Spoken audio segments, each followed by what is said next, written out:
Alright guys, so today we are back in the garage and we are playing Corvair.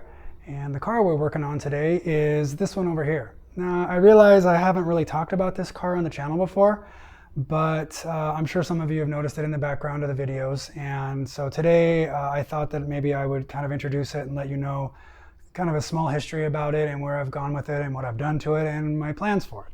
So it is a 1964 Corvair Monza with a 110 motor and a 4-speed transmission. It's just an absolute time capsule of a vehicle. It's the first Corvair that my wife and I bought, and we absolutely love it. We've had it for a couple years, and we drove it around for about a year before I kind of tore it apart. It's got all original paint and interior. The paint is got natural patina on it and some spider cracking and really cool effects that have come with only made with time. And the interior, it might have had new carpet and a new headliner put in at some point, but it's pretty much an original interior as well, and it looks really great. The only problem that the car had in the year that we drove it was that the motor was kind of tired. It had a bunch of blow-by. The PCV valve just smoked. It kind of smelled, made your hair and clothes smell like exhaust and fuel when you drove it. And it had a small oil leak when we bought it, but by the time we were done driving it after a season, that small oil leak had turned into a puddle. And so you drive it out of the driveway without leaving a little line of oil. And when you came home after a day of parking, you had a good sized puddle of oil. And so I'm assuming that it was probably a main seal of something like this that probably failed. So can't fix that without taking the motor out. So I decided to go ahead and pull the motor out.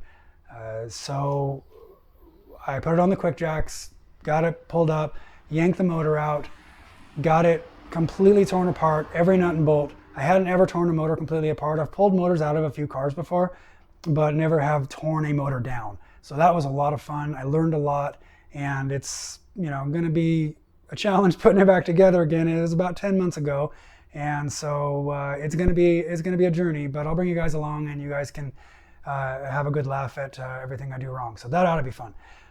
So what I did was I tore it all apart. I put all the pieces on the workbench. I organized them all, and I got a game plan together.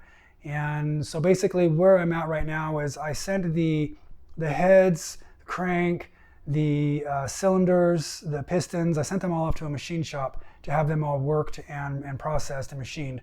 And from the sound of it, they will be done within a couple of weeks from now. So that gives me time to kind of get ready for that process to happen. So what I've got here now is where I'm standing at in the process. I have all of the shrouds and covers and bits and pieces and tins laid out. I've already got kind of a start on cleaning them up, but I've got a ways to go. I basically need to start here and work all the way across the shrouds and the hinges and the valve covers and the tins and get them all cleaned up really well. And then about half of these pieces will need painted as well. Anything you can kind of see from the top, I'll put a nice paint job on and make it look respectable in there. So when it goes back together again, it doesn't look sparkly or special, not a show car by any means, just respectable and nice and clean. So that's kind of where I'm at on that. The next thing I'll need to do is down here. I've got the transmission and the transaxle.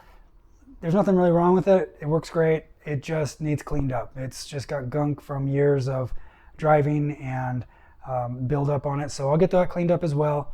And then the other part of the puzzle here is 3 full bins of parts that I pulled off the car when I tore it apart.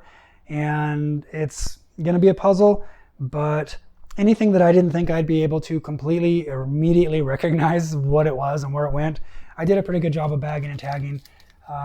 These are firewall shroud bolts. I mean, I probably could have figured that out, but it's going to take all the guesswork out because I've literally got probably 100 different small bags with tags in them. So this is everything that came out of the car and minus the stuff that's at the machine shop. So in the time I'm waiting, I will get all of this put together. And also in the meantime, I'm working on procuring basically an engine rebuild kit. I need all of the gaskets and rings and bearings and whatnot to put this all together. So I'm working on that plan, and also there's some specialty tools that I don't have that I'll need to do as well. So by the end of this process, I'm going to be a lot better at doing this and feel a lot better about this process. So that'll be fun. I guess which leads me to the final part of this process, which is the engine compartment. So I'll bring you over here and kind of show you where I'm at on this deal. So what I've done to make this easy is I've stripped this entire engine bay. I took the lid off, get it out of the way. I pulled the hinges so I can get them painted, and I've got absolutely everything out of this that I can take out. I've got the engine harness taken out. I've got the spare tire mount out, the battery mount out, all the shroud trims, the latch. It's completely stripped so that I can get in here and sand it all down and not make it a show car again, but to make it look nice. I'll probably put like a nice flat black paint job on it with a matte clear, just to kind of give it a nice foundation for the nice looking motor that does go back into it. I've just got to kind of sand down all these surfaces, and then I've kind of got this weird goop. I don't know what you would call it. I'm assuming that either the factory or somebody slathered it on at all of the seams to make it weather sealed, because you want it kind of sealed up by air. But you can take a screwdriver and just chip it off. It's getting old and dry, and it just kind of comes off. So I'm going to chip as much of that off as I can, sand down all of the surface rust. You can kind of see inside of the battery tray area, it's just a little gunky and surface rusty. So I'll tune all that up and get it prepped and cleaned so that I can mask it off and give it a prime coat, a base coat, and have this respectably ready to receive a new motor. So, we will go from there and see how we do. So I'll get started and we'll see how far we get.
Okay guys, so as you can see, we got this engine bay pretty well prepped and ready to go with painting. I went ahead and got it all scraped and chiseled and sanded and cleaned up, and I'm super happy with how it's turning out. As you can see, it looks a lot better than it did, and I've got all these little corners and nooks and crannies more tuned up and looking a lot better and ready to receive some paint. So I think we're about ready to get some masking put on it, and then a kind of a final cleanup, and then we will start shooting.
Okay guys, so got this thing all painted up and got a couple nice coats of color on it. I think it looks pretty good. Looks a lot better than it did. So I think I'm just about ready to pull the masking off and see how it turned out. So let me get this pulled off real quick and we'll take a look.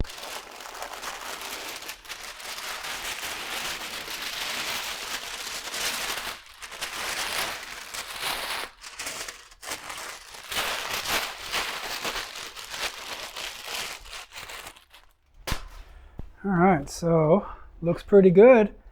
I'm definitely happy with it. Yeah, turned out pretty good. If you saw what this looked like when I first brought it home, it looked like it was sitting at the bottom of a swamp, completely rusted out and corroded and kind of gunky everywhere. So we're definitely making progress. I'm really happy with what's going on here, and I think that the new motor, when I get it rebuilt and put back in here, is going to pop really nicely on this background. So yeah, I think we can move on to the next step. Super happy. I think that the next step here is going to be, like I had said, getting my shrouds and tins all cleaned up and ready to paint, and getting gasket surfaces all scraped and ready to go. So making progress, looking good. So thanks for following along. Appreciate you watching and subscribing. So don't forget to comment and like and subscribe, and we'll see you on the next one.